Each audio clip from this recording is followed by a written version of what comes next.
আপনার যদি মনে হয় আপনি আবারও সেই আগের ব্রক লেসনারকে দেখতে পারবেন এবারে রেসেলমেনিয়াতে, তাহলে আমি আপনাকে বলবো আশা ছেড়ে দিন। আপনি আর কোনোদিনই সেই আগের পাওয়ারফুল ব্রক লেসনারকে দেখতে পারবেন না। ব্রক লেসনার খুব কম সময়ের জন্যই ডাব্লিউডাব্লিউতে এসেছে, হতে পারে সে খুব তাড়াতাড়ি রিটায়ারমেন্ট নিয়ে নিবে।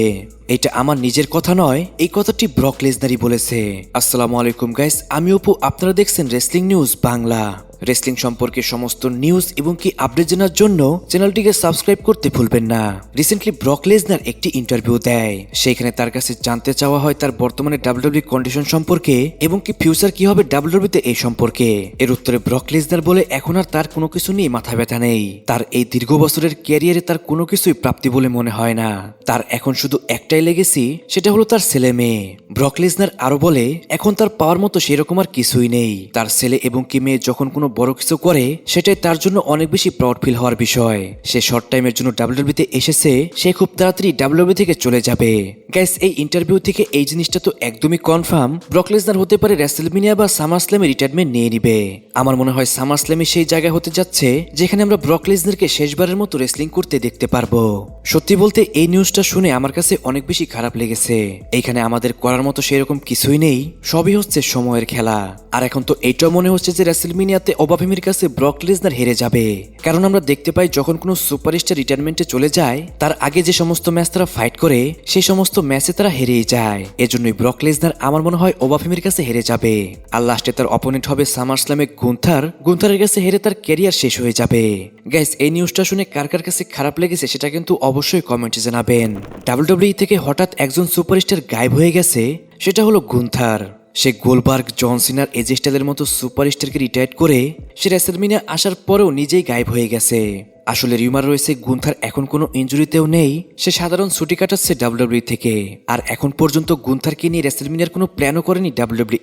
রিউমার রয়েছে রেসেলমেনিয়াতে ওপেন চ্যালেঞ্জ করতে পারে গুন্থার, সেখানে কোনো সুপারস্টার বের হয়ে আসতে পারে। হতে পারে সেখানে আমরা ক্রিস জেরিকোকেও দেখতে পারি। রেসেলমেনিয়ার মধ্যে যদি ক্রিস জেরিকো রিটার্ন না করে, আমার মনে হয় না ক্রিস জেরিকোকে কখনোই আমরা ডাব্লিউডাব্লিউতে দেখতে পারবো। এই জন্যই খুবই হাই চান্স রয়েছে রেসেলমেনিয়াতে আমরা গুন্থার ভার্সেস ক্রিস জেরিকোর মধ্যে ম্যাচ দেখতে পারি। আরেকটি জিনিস চোখে লাগার মতো, সেটা হলো রেসেলমেনিয়া যেহেতু এসে গেছে, এখন পর্যন্ত সেথ রোলিন্সের কোনো ম্যাচও কনফার্ম করেনি ডাব্লিউডাব্লিউ। সেথ রোলিন্সের পল হেমেনের সাথে একটি ফিউড চলছে। এখন পল হেমেন তো আর সেথ রোলিন্সের সাথে রেসেলমেনিয়াতে যে ফাইট করতে পারবে না।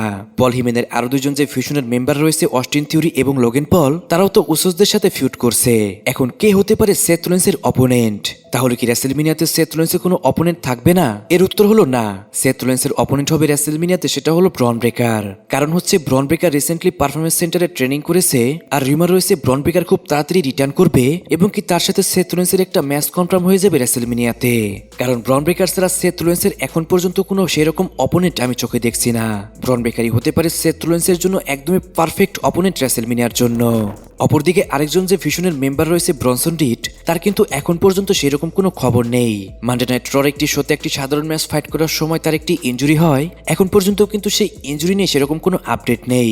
রিউমার রয়েছে এইবারের রেসেলমেনিয়াটি ব্রনসন রিড মিস করতে পারে, রেসেলমেনিয়ার পরেই আবারও ব্রনসন রিড ব্যাক করতে পারে ডাব্লিউডাব্লিউতে। 2026 সাল থেকে 2025 সাল পর্যন্ত বেশ কিছু সুপারস্টারই ডাব্লিউডাব্লিউ থেকে ইনজুরির কারণে বাইরে চলে গেছে। এর মধ্যে চ্যাট গেবল অনেকদিন ইনজুরি সাফার করে সে আবারও ব্যাক করেছে। বিয়াঙ্কা ব্লেয়ার তো সেই কবে চলে গেছে ইনজুরিতে, এখন পর্যন্ত সে ব্যাক করতে পারেনি। এমনটা রিউমার রয়েছে যে এল নাইটও এবারে রেসেলমেনিয়া মিস করতে পারে।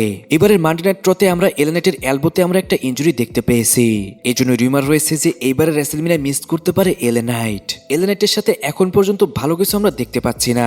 যখনই কিছু একটা ভালো হতে যাবে তখনই কোনো না কোনো একটা সমস্যা হয়ে যায়। এল নাইট যেরকম প্রোমো কাট করতে পারে সেরকমই সে রেসলিং করতে পারে, তারপরও এখন পর্যন্ত এল নাইটের সাথে সেরকম কিছু করতে পারছে না ডাব্লিউডাব্লিউ।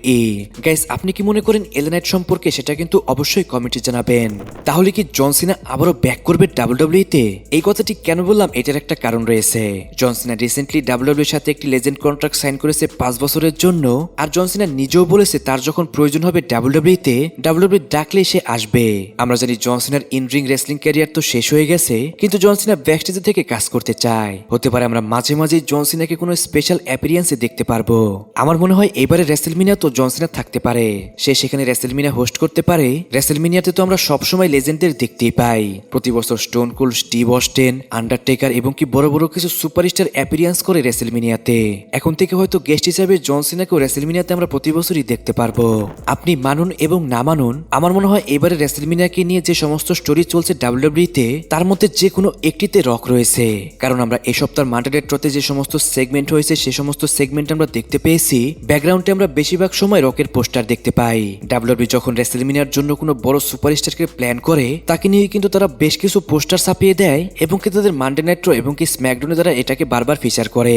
আর যেভাবে এলা নাইট রকের পোস্টারের সামনে গিয়ে এক্সপ্রেশন দিচ্ছে, আমার মনে হয় এলা নাইটকে নিয়েও কোনো স্টোরি থাকতে পারে রকের। তাছাড়াও জন সিনা এবং সিএম পাঙ্কের মধ্যে যে ম্যাচটি হবে সেই ম্যাচটাকে আরো বড় করার জন্য রক আসতে পারে সেই ম্যাচের মধ্যে। কারণ সিএম পাঙ্ক তো অলরেডি ব্লাড লাইনকে নিয়ে অনেক বেশি পার্সোনাল চলে গেছে, যার ফলে জে উসো এবং জিমি উসো সেই স্টোরির মধ্যে অলরেডি ঢুকে গেছে।